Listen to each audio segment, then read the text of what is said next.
in his first game there. Second half, he got all of his touches, all of his yards, ends up with a touchdown, even some receptions, over 135 yards rushing. Ladies and gentlemen, J.K. Dobbins. Yay! What's up, man? Hey, what's up, man? Good to see y'all. Hey, good to see you. How are you feeling? I know, like, anytime you go through an injury, it bums you out. You know, and I know the Achilles factory was a good place to train, and you kind of had your team there.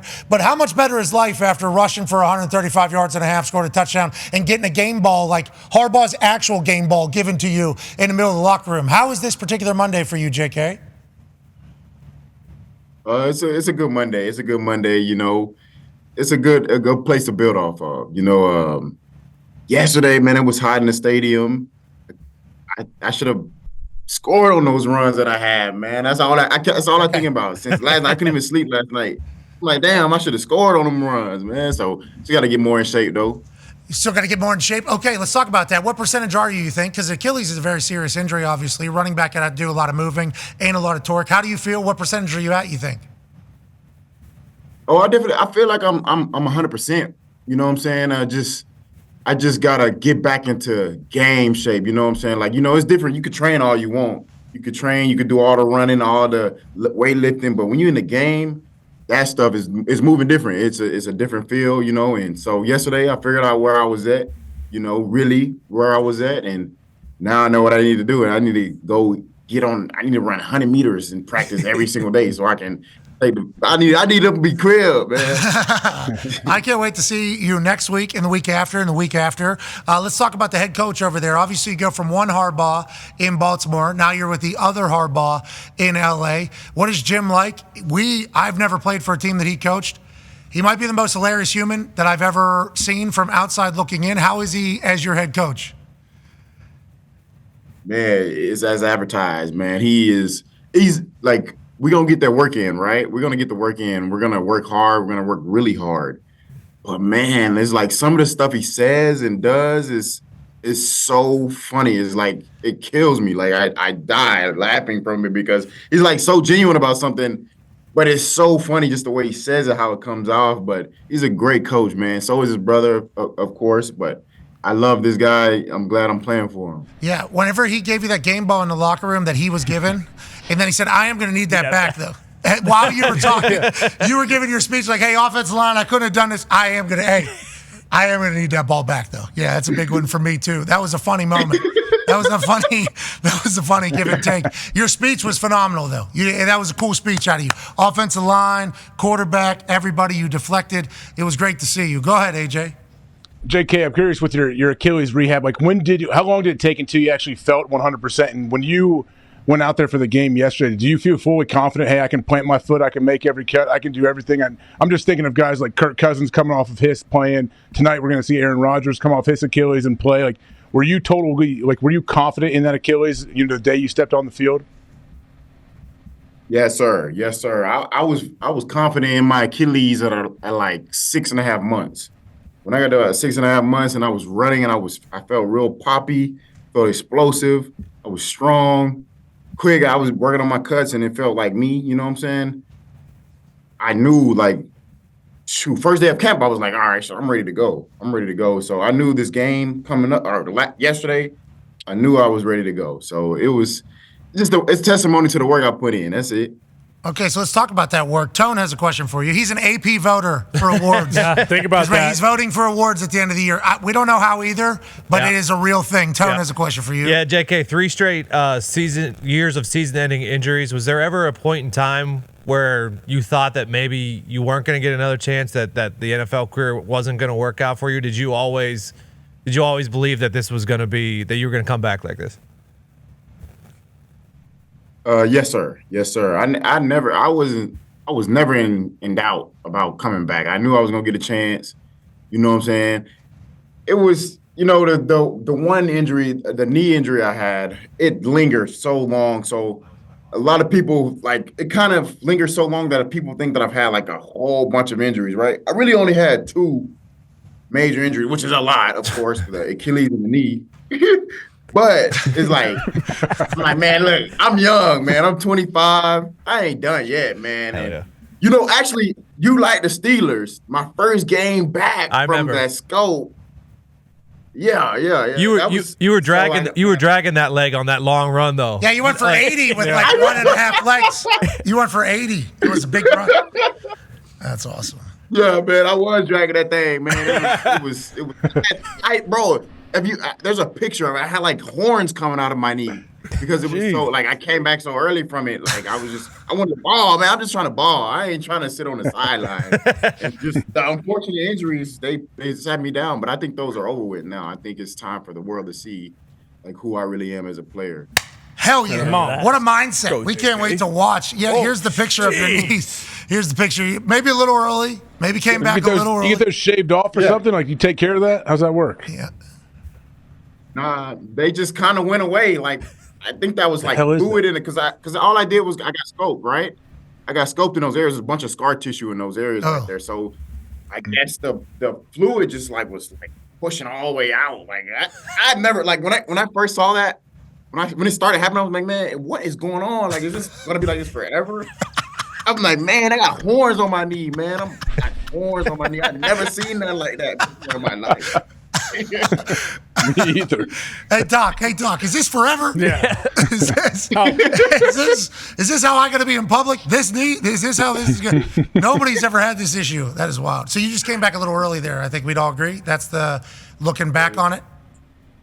Yes, man. I look back on it, I'm like, damn, I look terrible. Like, I look terrible on these long runs. I'm not proud. I look terrible. I was like, but I just wanted the ball, man. That's it. Okay, so last night you said you stayed up because you thought you should have taken more and you need to get in better game shape and do this whole thing. Had to be pretty gratifying, though, yeah? After you get in there, second half, and it all starts working? Yeah, a little bit. I was proud about that part a little bit, but man, I'm still thinking about it. Like, okay, I'm thinking about the next day of practice right now. Like, I know exactly. I got in my mind what I'm gonna do, so I can be ready for those moments. So I can, instead of 135, let's put it 150, 160. You know? Okay, Herbert would love that. I mean, that is something he would certainly love. Ty has a question for you. Yeah, speaking of Herbert, obviously, JK, your personality's awesome. It's very fucking infectious. That's pretty evident. Anytime someone talks about Justin Herbert, though, it's like, hey, he's really relaxed. He's, this West Coast dude who's kind of not too high, not too low. But then we've seen him a little bit when it's game time. He gets, pretty intense and pretty in the zone.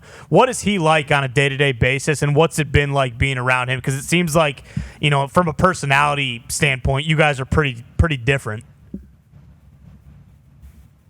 Yeah, man. So, like you looking in from the outside before I ever met him, it's like, man, I think this guy's gonna be kind of dorky. I think he's gonna be, I didn't know what to expect, but knowing him now and playing with him and just growing with him, man, this dude's a dude, man. Like he got a little bit of personality. He just don't show it as often. You know what I'm saying? And he's a special talent, man, and he's a leader too. He's a leader, man. He could be vocal. He could be really vocal, and like you say, he's a gamer. I remember, forget what game it was. I think it was against the Raiders, maybe a couple years ago. He's like, I was in. I don't know if you guys remember that, but that just when I saw that, I was like, man, okay, this dude, he's a gamer. He might be like his personality not as bright, or I wouldn't say that. That's the wrong word to use for that. Not as outgoing. Yeah. Okay. Type A. Yeah. We get it. Yeah. And what's that called? More reserved. Not an extrovert. Extrovert. He's more of an introvert. Mm-hmm. Yeah, you say he's not that bright. You say he's dumb as shit. Yeah, that's wild. That's what J.K. No. He won an academic Heisman. Okay. Academic Heisman. This guy's a genius. I was never up for that. So he seems like the perfect guy. But him and Harbaugh feel like a good match for each other because Jim obviously is himself in this moment before the game. Right here. Herbert didn't know the new pregame routine because he was going to get his ass beat by Coach Harbaugh. I don't think he knew that. All right. Okay. Yep. He goes in for the hug early. All right. We're out of here. Yep. No. Okay. Let's do this. All right. Nope. Okay. I'm out of here. No, I'm not. Yeah. Love it. Turn around. Okay.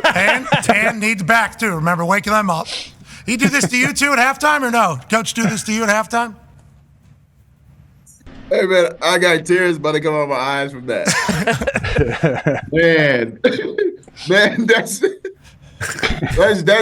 who Coach Jim is, man. He gonna get you right. He he loves Justin too, man. So he gonna get him right, man. And I love that, man. I didn't see it in person, but when I saw it, when I just see that, like he goes in for the hug, he's still like, let's go, man. He's going to walk away. Hey. He's going to walk away. He's like, hold on. Yeah, Turn around. right. Turn around. You're going to get a couple of those today. You're going to get a couple of those. Then he's got gloves on, obviously, and warm-ups. He's got the Jordan cleats on. Ready, always. Fully. Oh, yeah. Chawed up. Oh, yeah. Full right here. And then he's just catching the ball. He's just a different animal. He is. Man, what a weapon. And J.K., Different. it feels like you're all bought in, though, right? I mean, it happens everywhere he goes. When he was at San Fran, obviously, he goes to the Super Bowl. He goes to Michigan. They win a national championship. They beat Ohio State 3 straight times, including in Columbus. Yeah. In Columbus. We're not gonna get into that because I love him. That's my coach right now. But as an Ohio State person, I don't think those games will count. Whoa! Whoa! But we're not. But look, I love Coach. He is a great coach. He is a winner. But he had a person on the staff that those games might. Okay. All right. Obviously, the investigation shall continue up there, but feels like everywhere he goes, everybody buys in. More so, one particular person on the staff bought in more Way too much. way too much, seemingly, that you are. you are referencing to there. But yeah, it does feel like he has an ability to bring everybody together. What is it about him? Just because how transparent he is, how authentic he is, and is it everybody? Like everybody on the team has bought into this guy. It feels like happens quickly. Yeah, man. Yeah, you're right about that, man. He's so authentic and he's so real, and like you say, he got the gloves on in the game, and man, I remember it was like we were like the second day of camp. We're doing our little fourth quarter finisher, and he takes his shirt off, man. He takes his shirt off. He lifting, working out, man. Like really serious though. He really getting it in. And it's just like me seeing that in person. I'm like, man, I love this guy. I will go to war for him. You know what I'm saying? And we know he means well by us, man. And we gonna get the work in, but he gonna take care of us as well. So we love him over here. Man, he's in the weight room. This isn't a gimmick. He's fucking trying to. Guys, he's trying to set a PR right now. Jim Harbaugh is trying to set a PR right now, and we're happy to witness it. What's today's schedule? What is today's schedule? What do we have today? We're off today, so I'm getting a little treatment today, get my body right, get ready for the next week so I can perform again. D-Buck got one last question for you there. Yeah, we talking about Jim staying ready with the gloves and the cleats on. As a player who got you got your number called obviously late in the game. I played a chunk of my career where I was a sub player as a nickel. So sometimes I play 80-90% of the snaps. Other games it may be 50% of the snaps. How do you kind of stay locked in? I know running backs a lot of times, hey, I want to get a rhythm going, I want to get a feel. How do you stay locked in, I guess, not really knowing exactly when your touches may come? Yeah, that's a good question. It's kind of hard to answer for me because of who I am. But you know what I'm saying? I just stay locked in because I know I'm one of those guys. Right? I know when my number's called, I'm ready. I know I'm one of the best in this league when I'm healthy. You guys see it, the numbers, the film don't lie. None of that stuff lies. The eye in the sky doesn't lie. Mm-hmm. And so no matter what, all the adversity, the injuries, I only got I'm just trying to win the game. But I only got 2 carries in the first half or something like that. So whenever my numbers call, I'm ready to go because I do believe I'm one of those guys. All right. So whenever my numbers call, I'm ready. I'm in my mind. I'm like, when you give me the ball, I'm gonna show you why you should give me the ball more. That's my mentality, right? And so that's just how it went. Second half, they called my number. I'm ready to go. I'm always gonna be ready to go. And so, hopefully, whatever it is to do, whatever I need to do to help the team win, that's what I'm gonna do. If that's not having carries in the first half and then getting it in the second half, let's do it if we're going to win the game. But when we're losing, I do think I can help when we lose. Bring the spark. Obviously, your mindset. I'm pretty smart. Yeah, your mindset is insane right there. Just standing on the sideline, just like, yep, whenever I get the ball, I'm going to go bananas. You'll see. Not worried about how tight you are. Not worried about how tight you are. Not being able to get into a flow, feel a hit, after the injury. Nothing like that. As soon as I get this fucking ball, it's over. Just for standing there the whole time. What a mindset. Well, good luck to us. That's what I'm thinking right now. You said it right. One of the ones. That's awesome. All right, good luck the rest of the time. Thank you so much for spending a part of your Monday with us.